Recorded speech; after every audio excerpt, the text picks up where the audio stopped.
Hi guys, so there was a bit of a heated exchange between Labour's Lucy Powell and Tory Graham Stuart over the issue of suspending candidates and MPs when they get up to no good.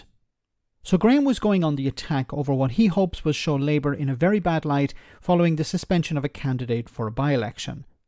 Yes, there are serious problems within Keir Starmer's party and he has been very slow in sorting them out. However, Lucy wasn't going to let the Tory take the moral high ground. Pretty explosive stuff. Have a listen to this. So you can't take these decisions so who else was lightly. There, Lucy? Will you come clean on who else was at the do you know meeting? what, Graham? I honestly won't take lectures from you because we've had many by-elections in these last few years as a result of your MPs going around misbehaving, going around taking money for asking questions in Parliament, going around exposing themselves, exposing themselves to their staff, going around creating mayhem. Chris Pincher by name, Pincher by nature, who your Prime Minister said a by-election calls for that, when your party have stood by those people at every stage, and we've had by-elections. I will not take any lectures from you. Can I hang on. Can I also just point out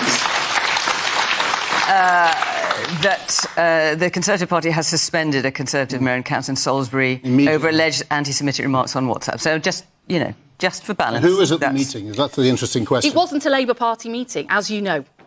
Wonderful stuff from Lucy. You know, you can think of any sort of dodgy behaviour, think of anything, and there would be a Tory MP who had engaged in it at some time in their career.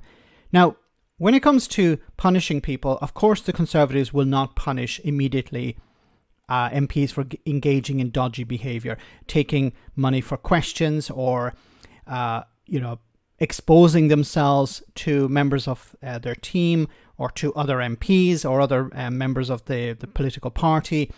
They won't do that because their focus is on protecting the party, because they're afraid of by-elections. Now, what the Conservatives tend to do as well is not punish these people, but promote them.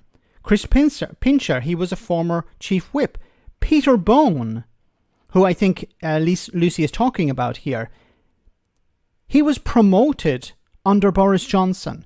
Now, the allegations came out against Peter Bone when Theresa May was in charge. What did Theresa May do about it? Nothing. What did Boris Johnson do? Worse than nothing, he promoted Peter Bone. So these people are known about within the party, but the party decide, look, what we need to do is, yes, we have some dodgy individuals within our organisation. We could throw them out, but if we do that, it would result in by-elections. If there are by-elections, then we will lose power. So their focus is, of course, always on power.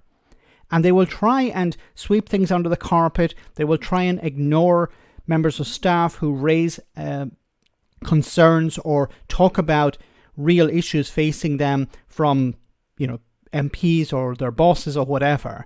Bullying. Dominic Raab, for example. These people are defended, in some cases promoted, but the defense is about the party. They don't care about the staff. They don't care about their own they don't even care about the MPs in particular. They care about the party, and they're afraid that if they throw someone out, there will be a by-election. Labour will win, the Liberal Democrats will win, or the SNP will win, and this will be embarrassing for the Conservative Party. They will lose more and more power.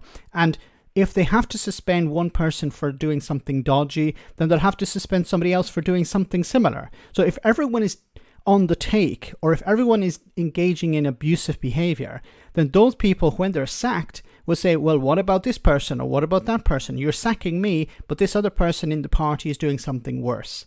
So you'll end up having to sack half the party. So the Tories try to sweep things under the carpet, try to ignore it, and in some cases promote people in order to move them about. A bit like the Catholic Church when it comes to priests, it seems. This is a big problem. Now, what Labour were doing with Keir Starmer punishing people in the party or trying to suspending candidates for by-elections, yes, he did the right thing, but it was slow, and he needs to be much faster off the mark because he has to understand that the right-wing media will not be on his side. When the Conservatives do something dodgy, the right-wing media will rally around them because they care about promoting the Conservative Party, making sure that they stay in power. But Labour don't have that privilege. So Stormont has to be cleaner in a sense. He has to be faster off the mark in removing people who engage in some sort of problematic behaviour. Let me know in the comment section, guys, what you think. As always, your comments are greatly appreciated. Thanks a lot.